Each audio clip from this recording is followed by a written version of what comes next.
What up, YouTube? How? We're here with the most exciting news of this entire year. Of this entire decade, probably. Entire century. No. Probably. No, this is the third most exciting thing this entire century. Because we're getting a new one set.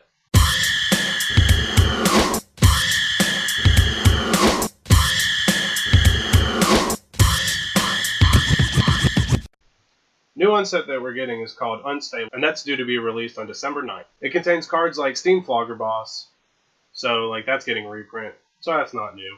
But we do get contraptions finally, and that's kind of the star of the whole unset, if you ask me, mechanically.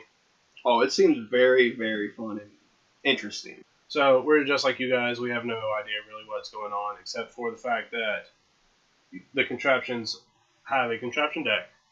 Yeah, there's some kind of contraption-y stuff, and that's a very good word to describe it. The crank deck states, start with a crank counter on sprocket 3. At the beginning of your upkeep, if you control a contraption, move the crank counter to your next sprocket and crank any number of sprockets contraptions. Sprocket 1 follows sprocket 3. So you go from 3 to 1. It's like that, so the first time you start on 1. Right. So we assume what that does is that you'll put contraptions somewhere near sprockets, and then that will activate their abilities in some way. And there are things that give you extra crank counters, like the Clock of Doom. So this guy is a 4-drop artifact that says 4 and tap, move a crank counter to your contraption deck's next sprocket and crank any number of that sprocket's contraptions. So, whatever you do when you're cranking things, you do more of them. Sounds interesting. Yep. There's also Crowstorm. Crowstorm is probably... Yes, they did. Yes, they did. That's probably the best blue card that we're going to see. Ever.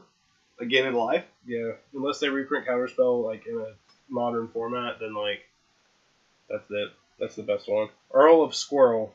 Oh, of course. Squirrel Inc is probably the best, literally the best mechanic ever printed onto a card. It's also Rules Lawyer, which does exactly what it says. Alan's a thinker.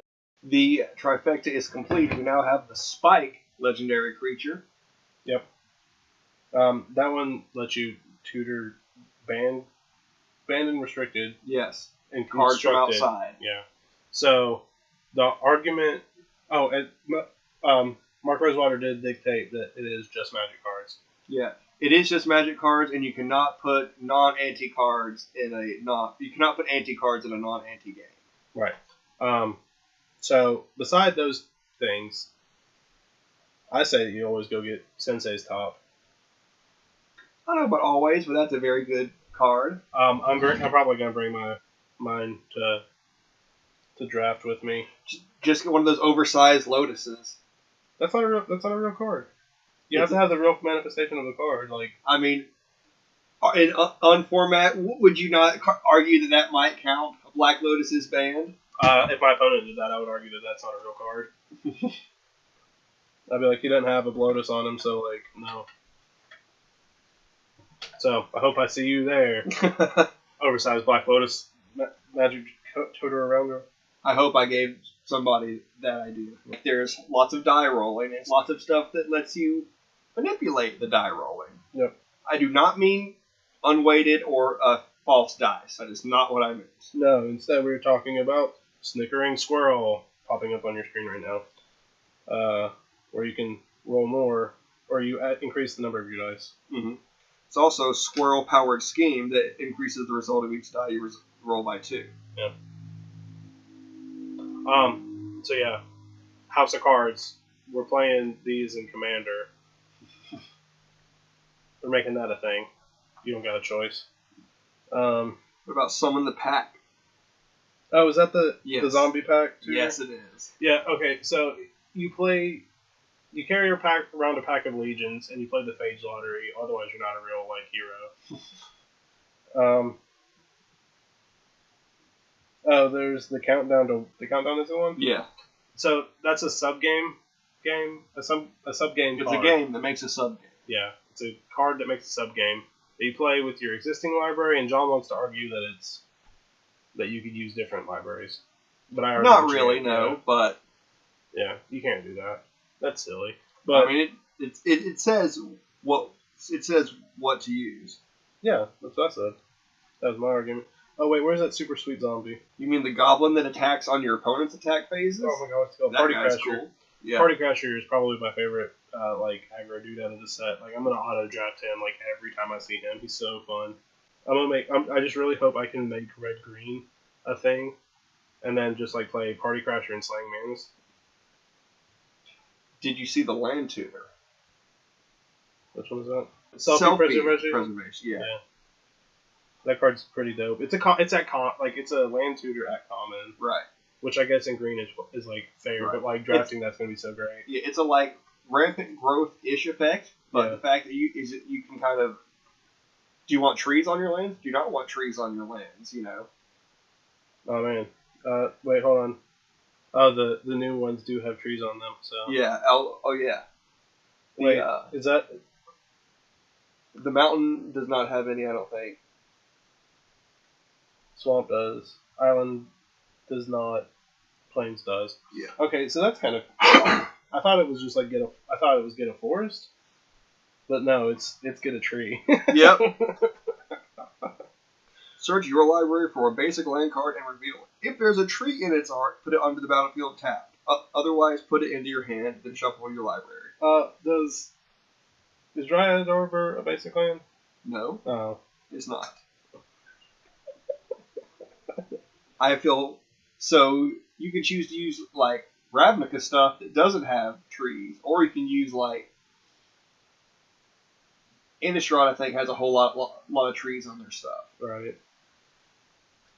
Out of just the basic land box at your store. So that would be an interesting game of fighting people over what basic lands you get to use. Yeah, I think if you're drafting this, that you like almost need to bring your own basics, because if you don't have like the forests to do that, or the right lands to do that, then you're kind of pooped on. I mean, it's not that big a deal, but it does add an interesting element. It's that common, so I think if you're going to be like doing draft and you're in green. But how do you know if you're in green yet? I'm saying be prepared for this. You don't want to get caught with your pants down. Right. Because then you might get denim walked. Ha ha ha ha. That card will not be reprinted. You don't think so? Are you kidding? A card that encourages people to take off their pants? I don't think they're going to print that again. Baron von Count. He enters the battlefield. You get a Doom counter on 5. When it's on 1, you get to destroy target player. And whenever you do what? You remove him? Whenever you cast a spell with that number on it. Somewhere. Right. So, like, he enters at 5, and then whenever you cast a 5-drop, then he goes to 4. Well, not just a 5-drop. Anything with a 5 on it. So if it's 5 and a red, that counts. Oh. If it's 5 red, that counts. Oh. If it's an X5 or a 5X, that counts. What if it's 3? What if it's mana cost? Or what if it's 3 black red? No, that's not say 5. Oh. So if it makes 5 tokens, or something has to pay 5. Is it flavor text too? Yeah, in the text box, so flavor also counts. So you have to something that says 5, then something that says 4, 3, 2, and 1, and then you get to destroy target player. Yeah, so that drafting around him is going to be super weird. Oh yeah, it's going to be super fun. Also, it's kind of cool because what were you saying about his tokens? What about his tokens? Like you can't proliferate or anything. Oh like yeah, that. It does not say the normal rule version of what this will say, which is put 5 counters. The way it's worded is that you can only, quote, move the Doom counters by using himself. You cannot proliferate. You cannot use another card like Solidarity to influence. You can only use him to do his thing. Right. Speaking of other like super cool design cards, is the Grand Calcutron. You're playing some real fun stuff now. Yeah, because so your hand becomes a program, which means that you basically lay it down, and then the order that it's in is the order that you have to play your cards. Yes. And then I assume these cards are worded really weird. Right. And then whenever you would put a card into your hand from anywhere, it goes into the program where you choose. And you always have to have 5 cards in your program, so you always draw the difference. Right. So this game makes a really weird control, kind of shell. That's an archetype I think would be really fun to draft around. Mm-hmm. Oh yeah, the fact that you like play some weird control game of Magic or something, like, very interesting. Yeah, it's like it's the most control because your opponent has to think so far ahead of what they were going to do anyway. Right. It's also Sword of Dungeons and Dragons, which goes right along with the Nerf gun. Oh yeah. It's an equipment that does some other stuff, and when an equipped creature deals combat damage, you get a 4/4 gold dragon. You roll a d20, and if you crit, you do it again. The thing that's relevant though is that it gives protection from rogues and from clerics. So like, you don't think that matters until that matters. Oh yeah, like you get pro Vampire Nighthawk because I think that's a Vampire Rogue. Possibly. There's lots of stuff. Yeah. There's lots of watermark stuff I find interesting. There's a land called Water Market that makes double colorless, but only for cards that have watermarks. Which is weird because a lot of the cards that I can think of that have watermarks are like kind of all in those colors. Well, they use it a lot in kind of like guild sets like Shards or Ravnica to show what guild a card might be in. But also lots of promos have stuff. Like all those F&M promos that have the F&M thing on the background, that counts as a watermark. That does. And lots of foils from like the cons have like the dragons or the con symbol thing on it. Right. That counts. So it's like, well, the basic printings of the cards may not count, but there's lots and lots of promos and foils that do cool stuff and may count. So Endbringer gets run in Modern, right? That lets you play the promo Endbringer on turn 2, which I think it does anyway. You can do that anyway with Eldrazi Temple, or whatever you can do with this. Well, you play instead of playing 2 temples, that's effectively playing 2 temples. Right. Well, this card's not legal in Modern. That's true. The full art kind of border part of the contraptions, I think, look very good. Yeah. Design-wise, I think they did a good job with the contraptions, the lands, and the tokens. Yes, the kind of maybe not borderless aspect of like the lands, because that clearly has a border because it looks more like a normal card, but it looks very natural. It does not look kind of forced in. Right. I didn't really like the lands at first, but the more I look at them, I like some of them. I find it hard to judge lands based off the digital picture online. I have to have the actual card in my hand. You need to have the actual foil in your hand. Yes, that too. Because certain foils are darker or lighter than others, even in the same print runs. Not to mention, like, certain, like, old sets, like the Lorwyn foils are real dark. Well, and there's also, like, a lot of the reason I like a lot of swamp foils is because they're really purpley. Yeah, like, that. And you don't really see how, like, you don't see the hues and stuff like that. Right. Oh, dude, Hangman is, like, one of the funnest cards. I'm going to, like, go through the dictionary and write down so many words that have 6 to 8 letters. Right. Does it have to be in English?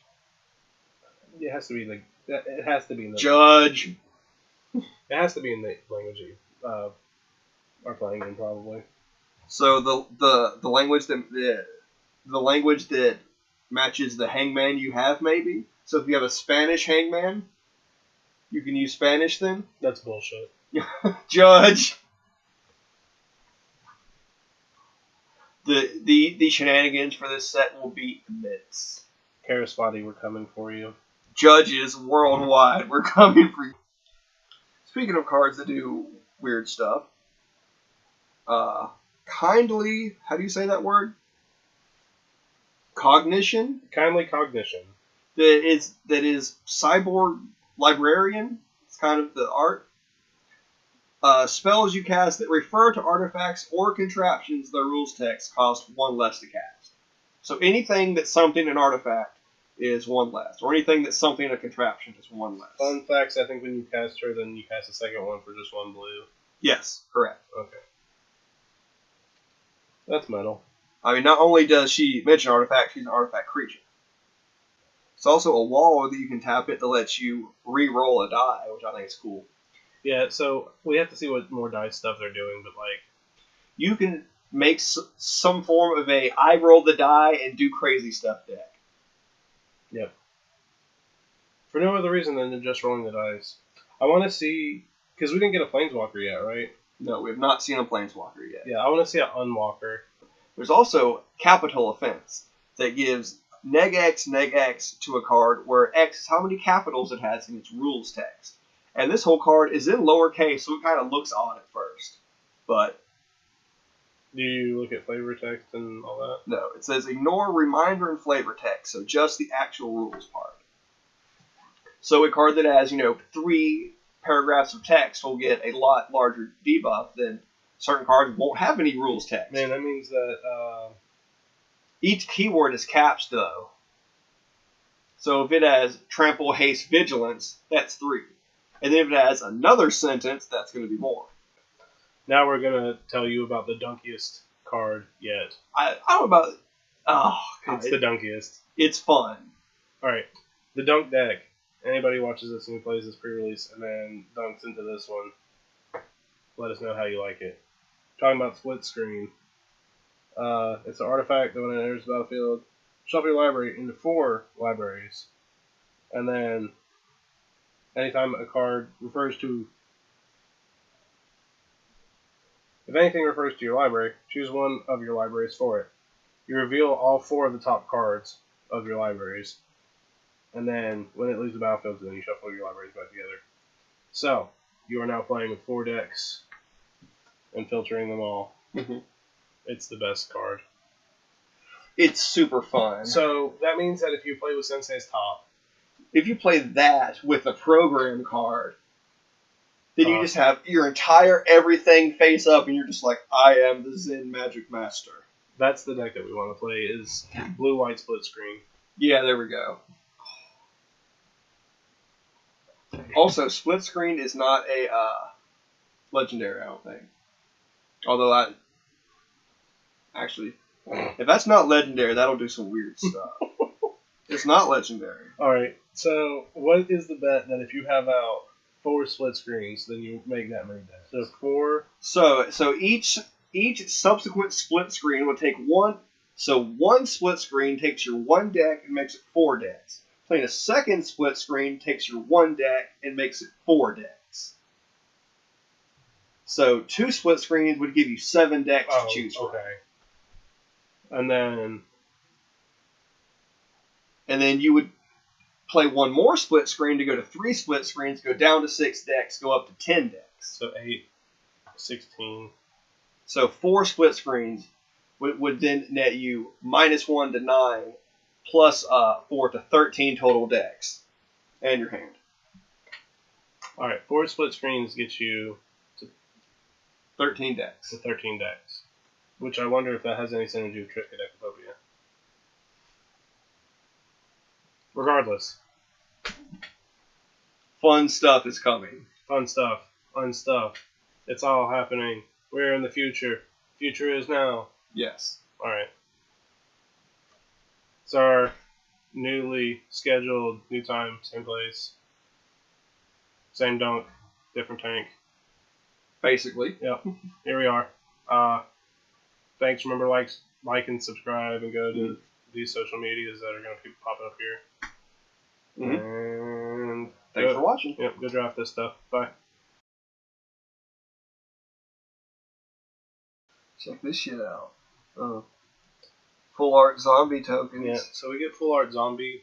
We get the zombie art from Innistrad, the elemental Repeasy.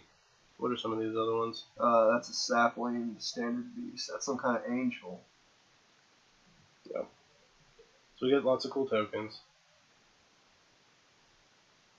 Voice of Resurgence. No goblins. That one's the top there?